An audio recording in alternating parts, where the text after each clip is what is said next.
So I've given you on the slide there, on the left-hand side, just a quote from a longer 8th century Bavarian law code, which is a very good example of the kind of things that are being legislated for on Sunday. So it says that if anyone does servile work on a Sunday, for a free man, if he yokes oxen and drives around in a cart, let him lose the right-hand ox. If, however, he cuts or collects hay, or cuts or collects a harvest, or does any servile work on Sunday, let him be warned once or twice. And if he does not correct himself, let him be beaten upon his back with 50 blows. And if he presumes to work on Sunday again, let a third of his property be carried off. So we see an escalating series of punishments for repeat offences of performing work on a Sunday.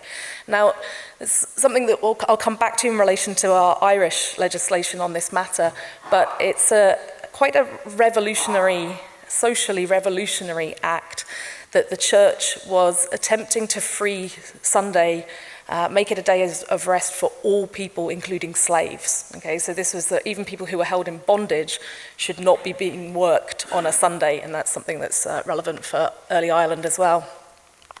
On the right-hand side, you can see a series of measures that were taken in Anglo-Saxon England. As another good point of comparison, we have very early laws by the Kings Ina and Wichtred, later legislation by Athelstan, later again by Edgar, and the fact that we have repeated legislation from England also nicely exemplifies the fact that attempts to stop people from working on Sundays were repeatedly unsuccessful. People kept having to re-legislate again. Athelstan tried to introduce trading restrictions, so not only agricultural labour shouldn't be performed on a Sunday, people shouldn't be trading on a Sunday either. And Edgar, and this is something again that will prove relevant to the Irish sources, under his rule, he actually tried to lengthen the definition of Sunday to actually go from Saturday afternoon through to Monday morning, so something more starting to approach our idea of a weekend. We also get in Europe various other kind of related documents that will also prove relevant to our Irish sources. The so-called Letter of Jesus is very popular throughout medieval Europe, circulates in numerous copies, is translated into all the major European vernaculars, including Irish, as we'll see in a second. And this is supposed to be a letter written by Jesus himself. And the letter fell from heaven and landed on an altar, either in Rome or Jerusalem, depending on which version you're reading. And it outlines all the good things that will accrue to a kingdom that observes Sunday and all the bad things that will happen to the kingdoms that don't. And this, as I say, it's probably written in 6th century Spain or Gaul, and it seems to be trying to supply something for this otherwise what's otherwise a theological vacuum, because the Bible doesn't really have anything to say about observing Sunday. So if you don't have any biblical authority for the observation of Sunday, it's helpful to have this letter from Jesus saying you should be observing Sunday. And the other kind of source that starts to accumulate is what we call Sunday lists. And these are lists of all the outstanding things that have happened on Sundays. They start with God's first day of rest after creation, and the lists we get sort of longer and longer, and you start to find that actually everything happened on a Sunday. But some typical examples might be Christ's miracles at Cana and the miracle of the loaves and the fishes, and perhaps most importantly, we're told that Judgment Day is going to happen on a Sunday as well. And again, these lists in various forms circulate in European sources. So this is a Europe-wide problem, trying to enforce people observing the day of rest on Sunday. That introductory stuff brings us to Ireland, and Ireland, just as elsewhere, was trying to deal with this issue of the observation of the holy day. Now, there are three important sources that I'd like to talk about. One is the Irish translation of the Letter of Jesus. As I say, it was translated into most European vernaculars, and we have an Irish translation of it. I'm going to talk about three little narratives, which we tend to use the German term Strafwunder, which just means a miracle of punishment. And this will help to exemplify the way that little narratives circulate that are used to bolster the kind of legal provisions that are being made. And finally, Cain Dovneg, which is the legislation itself. This is one of these edicts, promulgated laws that survives from early medieval Ireland. But it's just worth noting as well that these laws don't operate, again, within a kind of ideological vacuum, but rather the ideology that's being outlined in various pieces of legislation, you can often find being supported in the narrative literature and in other types of cultural or literary production.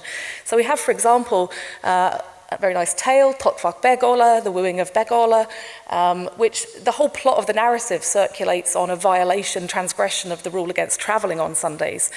So this kind of narrative literature that's all about an otherworldly woman who comes and marries this Irish king and so on, but actually the plot is all about transgressing the rule of travelling on Sundays. Okay? And we also get sort of poetry, again, composed on the importance of Sunday observance. So these legal sources that I'm going to look at have a wider kind of cultural literary context. So just to give you a flavour, this is a nice manuscript 23N10 in the Royal Irish Academy, and to give you a flavour of the kind of stuff that the letter of Jesus says, it's things like Christ, Son of the living God, suffered cross and martyrdom on behalf of the human race, and rose from the dead on Sunday. And even on that account alone, Sunday should be kept holy. And on that day, he will come to judge the living and the dead. And it is right that everyone should heed it. So again, this idea that Judgment Day is also going to come on a Sunday as well, and another reason why it should be observed. Whosoever shall not keep Sunday, says the Heavenly Father, within its proper boundaries, his soul shall not attain heaven. And this is a beautiful image, terrifying, but beautiful. Whatsoever horse is ridden on a Sunday, it is a horse of fire between the thighs of its rider in hell. The ox and the bondman and the bondwoman on whom wrongful bondage is inflicted on Sunday, the eyes of all of them shed towards God tears of blood, for God has freed that day for them all. Okay. And there's a lot going on. This is quite rich imagery because it's this idea that the actual nature of your transgression, in this case he's suggesting just going on a journey on horseback on a Sunday, is going to be reflected in your ultimate post-mortem punishment, a literal kind of horse of fire between your thighs in hell. So the nature of your transgression is then mirrored in your punishment in the afterlife. But again, it returns to this idea of slaves, male and female slaves, being forced to work by their owners on a Sunday. Even slaves should have a day of rest, one day a week, because Christ's sacrifice was for all mankind and not simply for free individuals. So it's quite theologically quite rich. But it has some typical kind of Irish elements in it, especially the image of the horse of fire between the thighs of the rider crops up in other early Irish religious texts as well. So it's, on the one hand, participating in a European phenomenon, the letter of Jesus. We get all the different versions of them, and yet it's very distinctively reflecting Irish concerns as well. So you have something like the letter. Its authority comes from the fact that it's supposed to be written by Christ, that it's fallen onto an altar, and it outlines why Sunday should be observed.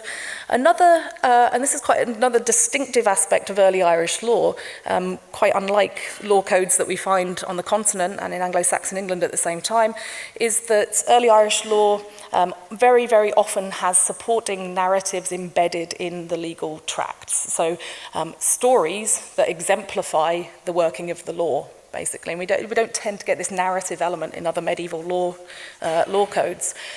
So, but we have in our same manuscript then 3 very, very short, you can hopefully see the big initials at each one, that's how short each little narrative is, but they're 3 little short stories that tell us of bad things that will happen if you fail to observe Sunday. So I'll just show you the first one. And these are really sad, I'm just going to warn you. Okay. So once on a Sunday, there was a certain Caelan Day, a client of God, an ascetic, and he saw something. A small boy coming towards the ecclesiastical precinct in which he was, and a bundle of firewood with him. What shall be done with regard to the boy, said his community to the senior cleric. The judgment of God upon him, said the senior cleric. And then they saw something. The bundle went on fire, so that it set fire to the clothing that was on him around the boy, so that the boy died from it.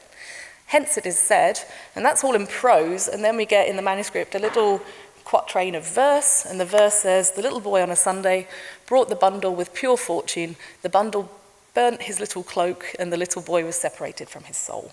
Okay, so just the idea that just for carrying firewood on a Sunday, that God would intervene to burn this little boy to death, shows the kind of severity with which this issue is being regarded, that even a minor, what might seem like a minor transgression, carrying firewood on a Sunday or gathering firewood on a Sunday, can, in this little narrative, have a fatal punishment.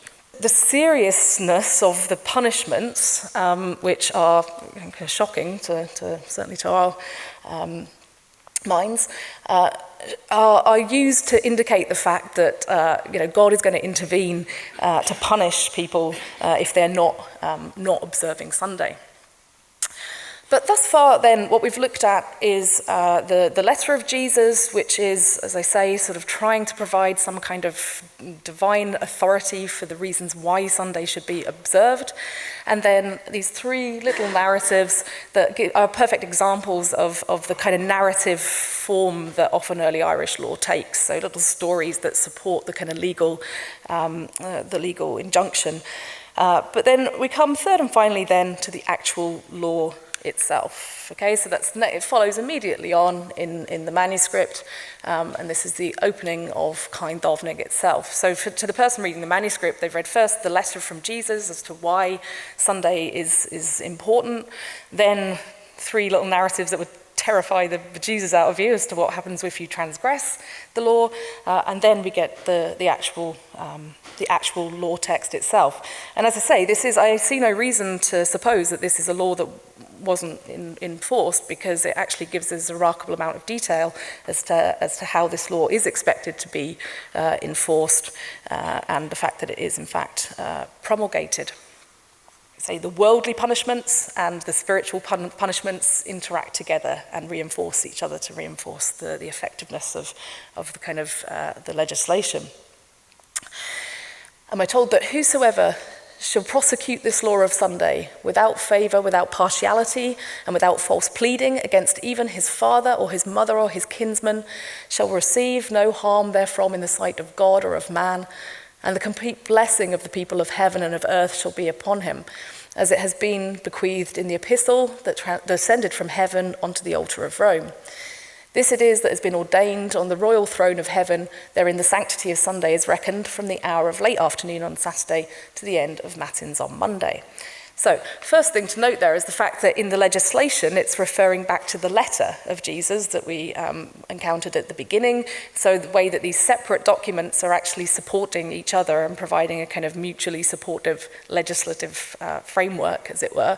So he refers to the letter that's descended from heaven, but also the fact that even the definition of Sunday as extending from Saturday afternoon through to Monday morning is again exactly as we saw in Anglo-Saxon England, where it was extended by Edgar beyond the simple kind of day of Sunday itself.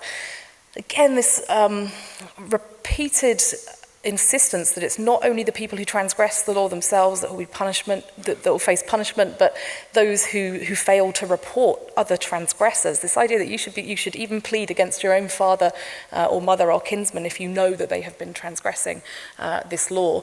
But again, this idea that you'll get your reward in the next life for having, betrayed your own family, but hey, God will be approve of this, and you'll have blessing in the next life.